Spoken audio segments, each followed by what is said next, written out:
Prosperity को भी बढ़ावा देते हैं।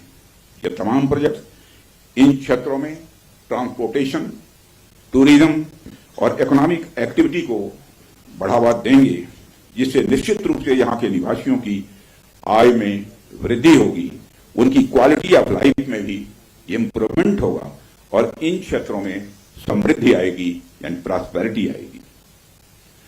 साथियों, मुझे बताया गया कि आज जिन इंफ्रा प्रोजेक्ट्स की शुरुआत की गई है, इनकी टोटल कॉस्ट लगभग 1900 करोड़ रुपए के आसपास की है।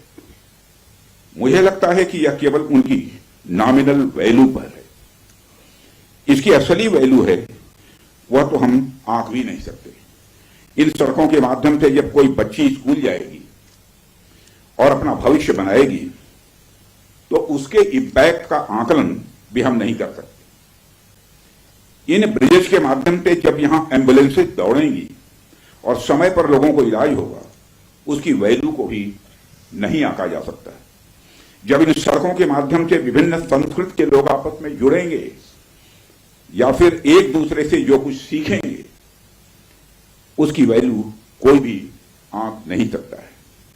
जब इन टनल्स के माध्यम से यहां के किसानों द्वारा उगाए गए फूल, फल, सब्जियां इत्यादि दूसरे क्षेत्रों में आसानी से पहुंचेंगे, उसका जो आर्थिक और सामाजिक प्रभाव यहां के किसानों पर पड़ेगा, उसकी वैल्यू, उसकी कीमत कोई भी नहीं आंक सकता है। साथियों, मैं इन प्रोजेक्ट्स की डिटेल देख रहा था। मैंने देखा कि इनमें छोटे से लेकर बड़े रोड्स, टनल्स और ब्रिजेज हैं। कुछ मीटर से लेकर सैकड़ों किलोमीटर तक इनकी लंबाई है। हालांकि उनकी लंबाई से कोई खास फर्क नहीं पड़ता है। कोई पुल अगर छोटा है, कोई सड़क यदि छोटी है, तो इससे कोई खास फर्क नहीं पड़ता, क्योंकि दुनिया की लंबी से लंबी जो यात्राएं होती हैं, वह सिर्फ एक छोटे से रास्ते से ही शुरू होती हैं।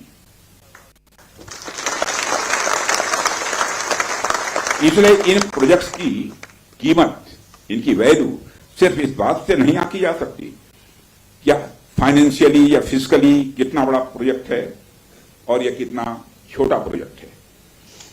असल में इनकी असली कीमत इस बात से है कि यह कितने परिवारों को जोड़ रही हैं, कितने लोगों की संस्कृति को, उनके रहन सहन को आपस में करीब ला रही हैं, कितने लोगों की आर्थिक और सामाजिक समृद्धि, इकोनॉमिक और सोशल प्रॉस्पेरिटी में अपना ये योगदान दे रही है।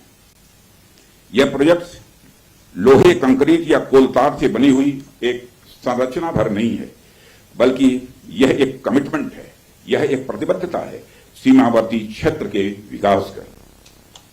यह एक रिजॉल्व है, यह एक संकल्प है बॉर्डर एरियाज में क्वालिटी इंफ्रास्ट्रक्चर बिल्ड करने का।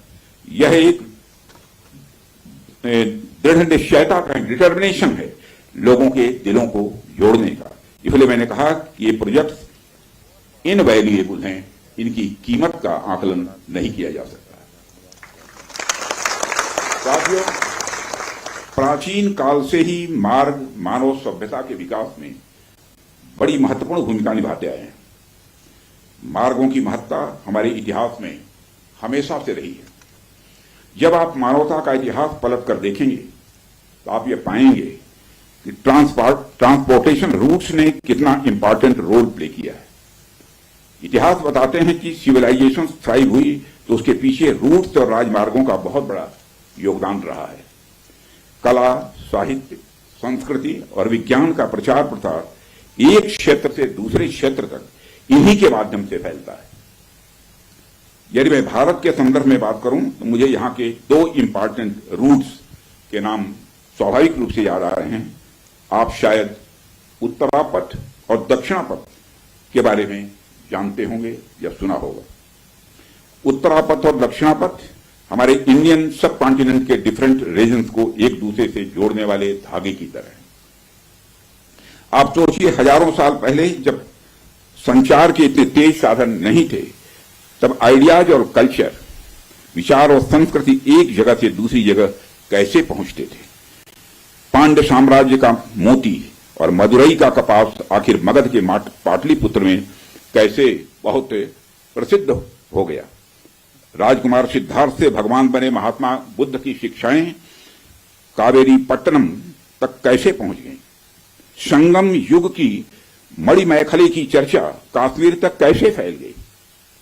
जब भारत में मॉडर्न पॉलिटिकल यूनिटी का कंसेप्ट भी नहीं आया था, तब से इन रूट्स ने सभ्यता और संस्कृति के विकास और आदान प्रदान में बहुत ही महत्वपूर्ण भूमिका निभाई है।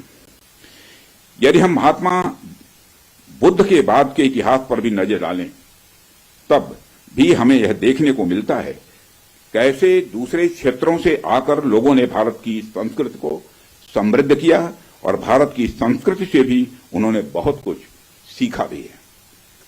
इन मार्गों का महत्व तब भी इतना ज्यादा था कि व्यापार के लिए समर्पित सड़कें बनाई जाती थी।